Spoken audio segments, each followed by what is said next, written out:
Creepy evening mga kamakaroni. Ito ang Creepy Macaroni PH. Isang horror vlog podcast na buo mula sa mga karanasan ng iba't ibang tao na nagbigay sa amin ng konsento na ibahagi sa lahat ang mga nakakasindak at nakakapanginig balahibong pangyayari sa mga buhay nila. Ako si Miss Maka, ang inyong magiging tagapagsalaysay at maghahatid sa inyo sa gabi ng Kadiliman.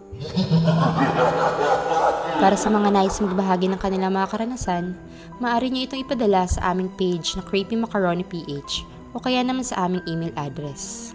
Kilabot sa loob ng tahanan. Magandang gabi po, Miss Maka.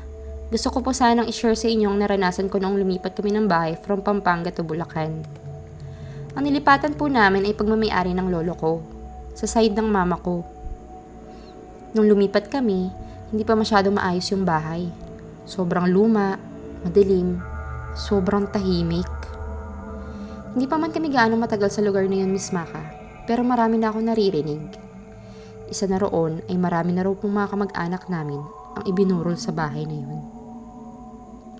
Hindi naman po ako matatakotin na tao, Miss Maka eh. Madalas pa nga po ako nagpupuyat. Ang hindi ko lang po maiwasan talaga ay hindi pagiging komportable sa bahay nito, na para bang may madilim na aura na mapaumaga man or mapagabi. Pero nung tumatagal-tagal po, medyo nasasanay na rin ako sa bahay. Dahil na rin siguro kahit bata pa lamang ako noon, Miss Maka, dala ng pagiging bunso at nag-iisang nag-aaral na lang sa pamilya namin. Madalas talaga ako maiwan mag-isa. Yung mga magulang ko kasi naghahanap buhay. Yung mga kapatid ko naman, nasa kani-kanilang pamilya na. Sa aking pag-iisa, ay may mga panahon na may nararamdaman or may nakikita ako sa gilid ng aking mga mata. Mga imahe or hugis na kulay puti, ngunit hindi ko naman talaga pinapansin masyado. May nakapagsabi sa akin, Miss Maka, na ang mga ito ay naparaan lamang. At kung maaari ay huwag ko na lamang itong pagtuunan ng pansin. Ganoon na nga ang aking ginawa at ibinalik na lamang ang aking pansin sa mga ginagawa kong iba pang bagay. Noong nabubuhay pa ang lolo ko, siya ay kasama pa namin sa aming bahay nilipatan. Dahil sobrang katandaan, nasa pangangalaga na rin namin siya. Isang araw, sa hindi inaasahang pangyayari ay mas lalo na siyang nanghina dahil sa kanyang sakit sa baga. Meron kasing asma yung lolo ko at iba't iba pang sakit sa baga. Sobrang bait ng lolo ko na yun. Kaya naman nakakalungkot isipin na dahil sa katandaan at iba't ibang sakit na dulot ng kapabayaan sa katawan, nasa ganong kalagayan na siya. Nung gabi nga iyon, nakita ko yung lolo ko at mga anak niya na nakapalibot sa higaan niya. Dahil bata pa lamang ako, wala akong alam sa mga nangyayari. Ang alam ko lang, may sakit si lolo. Ganun. Habang nanonood ako sa kanila, ay pinapasok ako ni mama sa kwarto at sabi niya ay matulog na daw ako.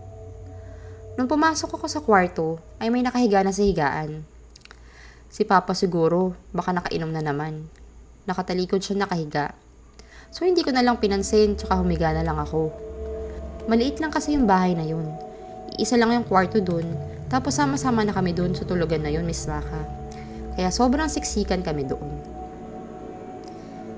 Kinaumagahan, ay laking gulat ko nang sabihin nila sa akin na patay na daw si lolo. Namatay daw siya kagabi, tapos nakaburol na. Hinahanap ko si Papa para sabihin sa kanya. Kasi alam ko natutulog lang siya sa kwarto. Kaya naman tinanong ko kay mama kung nasan si Papa. At ang sabi niya, wala naman si Papa, di pa umuwi. Di ba nasa Pampanga? Binalot ako ng kilabot, Miss Maka. Nang ilabot talaga ang buong katawan ko.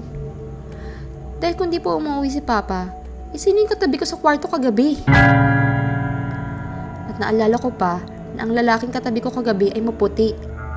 Tapos hindi naman nga pala maputi si Papa. Ang kilala ko lang maputi sa bahay namin ay ang lolo kong kamamatay lamang kagabi. Wala akong pinagsabihin ng kwento na ito sa pamilya namin.